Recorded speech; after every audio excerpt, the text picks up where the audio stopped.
Hello mga guys, ito ay padala ng aking asawa galing sa Cagayan Province, Cagayan Valley. O kala nyo, punong-puno ng ganitong tuyo, daing sa Ilocano.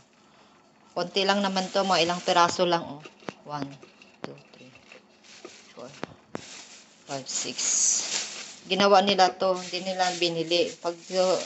Kapag pumapalaot, yung mga inuuwi ang pang-ulam, iba yung pangtinda nila. Bebenta nila, tapos mag-uwi din sila ng ulam. May kanya-kanya din ganito. Tapos yung yung maliit, matitira sa kanila na. Tapos papatuyuin. Ayan.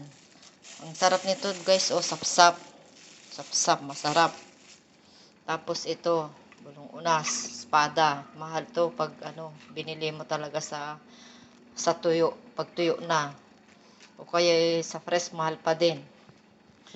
Ngayon, yung pamangkin ko, galing sila sa Baguio, nakipagpiesta, Panagbenga. Baguio, Panagbenga, piesta. Bumili ako ng kasi pabili siya ng sapsap para sapsap, pero wala namang sapsap. Paksi ko sana ito, preprito ko na sana. Nandyan na sila, on the way na sila parating. Sabi niya, wag na lang daw. May dala daw silang tuyo. Tuyo din, tuyo at saka yun na lang daw ulamin namin, saka yung dahon ng sayote galing doon sa Baguio. Hindi ko alam kung anong oras sila makarating. Kaya nagluto na ako ng ganito, baka pagod sila, pasok pa sila bukas. Ewan ko, ito, minessage ko siya, kung ibalik ko na sa freezer kasi naka-ready na tong naka-ready na talagang iprito, mainit na yung palayok sa kamantika.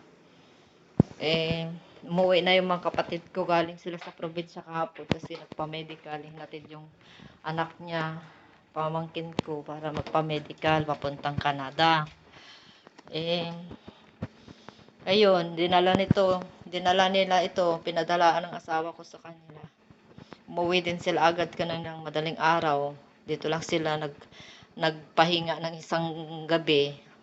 Dumating sila ng hapon, mga alas 4, tapos umuwi din sila ng alas 4 ng madaling araw. Yung pamangkin ko nasa Baguio, nagkataon naman na wala siya. Kaya ako lang ang nag-asikaso sa kanila. Sayang, sabi ng pamangkin ko, kasi hindi niya makikita yung mga kamag-anak namin, yung kapatid ko, saka hipag ko, teacher, saka kapatid ko, yung kuya ko yun, tapos pamangkin ko na pupuntang Canada, tapos may anak na baby. Dalawa sila kasi magpa-medical kasi yun daw ang gusto ng employer niya.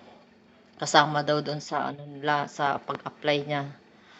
Ayan, share ko guys. Bye-bye na. Ang sarap nito guys, ang sarap. So, bye-bye na. Ayun.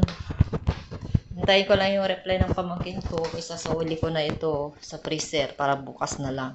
Pero magprito pa din ako may tuyo din sila. Magprito din ako dito. Gugupitan ko ng ganito. Gawin ko siya 3 piraso sa isa. So, bye-bye na guys.